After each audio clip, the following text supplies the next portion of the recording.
సూర్యాపేట జిల్లా మోతే మండల కేంద్రంలో బీఆర్ఎస్ ఆవిర్భావ ఉత్సవాలు ఘనంగా నిర్వహించారు. సూర్యాపేట జిల్లా మోతే మండల కేంద్రంలో బీఆర్ఎస్ పార్టీ మండల పార్టీ అధ్యక్షులు శీలం సైదులు యాదవ్ జెండా ఎగరవేసి కొబ్బరికాయలు కొట్టి స్వీట్లు పంపిణీ చేశారు.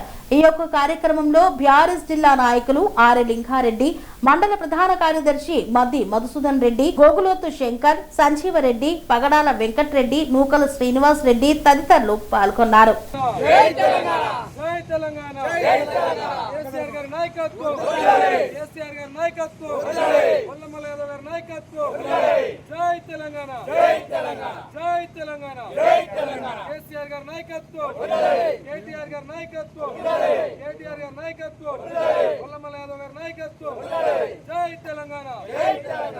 దగ్గర 25 సంవత్సరాలు అవుతుంది.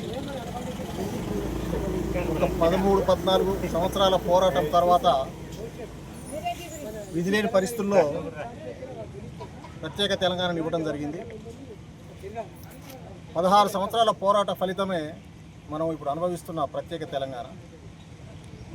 తెలంగాణ వచ్చింది. టీఆర్ఎస్ పార్టీ అధికారంలోకి వచ్చింది. దాని ఫలితాలు మనం 5 సంవత్సరాలు అనుభవించినాము. మళ్ళీ అసెంబ్లీ ఎన్నికల్లో మళ్ళీ టీఆర్ఎస్ పార్టీ అధికారంలోకి వచ్చి మళ్ళీ అభివృద్ధి అంటే ఏందో కేసీఆర్ గారు చేసి చూపించారు తెలంగాణకి. భారతదేశంలో అన్ని రాష్ట్రాల కంటే ముందంజలోకి తీసుకుపోయిన కేసీఆర్ గారు ఆయన కన్న కళలు ఫలించినాయి. తెలంగాణ ఆవిర్భవించినందుకు తెలంగాణ ఏ రీతిలో అభివృద్ధి చెందిందో మనందరికీ తెలుసు. దేశంలో ప్రతి వాళ్ళు కూడా తెలంగాణను ప్రాతిపదిక తీసుకొని అభివృద్ధి కార్యక్రమాలు చేపట్టాలని చెప్పని అన్ని రాష్ట్రాల వాళ్ళు కూడా మన తెలంగాణను పర్యటించిన సంగతి మీకు అందరికీ తెలుసు. దురదృష్టం ఏంటంటే ఫలితాలు వచ్చి అనుభవించేటప్పుడు ఏమంటారు కదా, కోడిపిల్ల ఎదిగి గుడ్లు పెట్టే టైంకి వచ్చినప్పుడు గద్ద దనుకొని పోయినట్టుగా పోయిన ఎన్నికల్లో కాంగ్రెస్ పార్టీ విపరీతమైన అలవిగాని హామీలు ఇచ్చి అధికారంలోకి వచ్చిన తర్వాత ఈ 2.5 సంవత్సరాల్లో తెలంగాణ పార్టీ ఎటువంటి అధోగతి పాలైందో, ఎటువంటి ప్రజలందరూ ఇబ్బందులకు గురవుతున్నారో మనందరికీ తెలుసు. చెప్పాల్సిన అవసరం లేదు. ఎందుకంటే ఇలా మీడియా మిత్రులు, పత్రికా విలేకరులు, తర్వాత అందరూ కూడా దీని మీద రాయటం కానీ చెప్పడం కానీ చేస్తున్నారు. తెలంగాణ ప్రజలందరూ కూడా దీన్ని గుర్తించినారు. 2.5 సంవత్సరాలకే ఒక 20 సంవత్సరాల ఒక వెనకబాటుతనాన్ని మళ్ళీ చూపించారు. దేశం స్వాతంత్రం కోసం 200 సంవత్సరాలు పోరాటం చేస్తే దేశానికి స్వాతంత్రం వచ్చింది. 15 సంవత్సరాలు పోరాటం చేస్తే తెలంగాణ ఆవిర్భవించింది.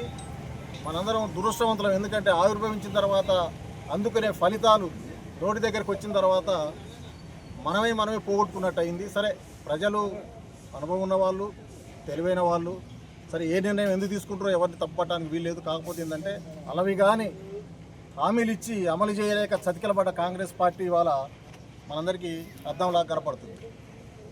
ఇవాళ ఎవరికి చెప్పినా చెప్పకున్నా కూడా కేసీఆర్ తెలంగాణని తీసుకొచ్చిన తర్వాత రాష్ట్రం ఎంత అభివృద్ధి చెందిందో ప్రతి వాళ్ళకు తెలుసు.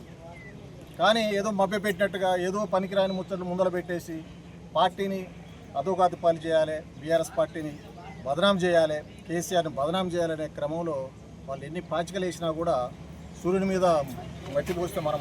పనేసియా మెరిడియన్ హాస్పిటల్స్ ప్రతి సామాన్యుడికి అందుబాటులో అంతర్జాతీయ వైద్య ప్రమాణాలతో వైద్యం, 24 గంటల అంబులెన్స్ సర్వీసుతో పాటు అత్యవసర సేవలతో ఏర్పాటైన చికిత్సా విభాగం. మా దగ్గర గుండె సంబంధిత, మూత్రపిండ, కాలేయ, కంటి జబ్బులకు, మోకాళ్ల శస్త్ర చికిత్సతో పాటు కోవిడ్-19, బ్లాక్ ఫంగస్ వంటి వైరస్లకు, అన్ని రకాల ఆరోగ్య సమస్యలకు నమ్మకమైన అత్యాధునిక వైద్య చికిత్సను అందిస్తున్న హాస్పిటల్ పనేసియా మెరిడియన్ హాస్పిటల్స్. మీ ఆరోగ్య సమస్య ఏదైనా ఇప్పుడు పరిష్కారం సాధ్యం.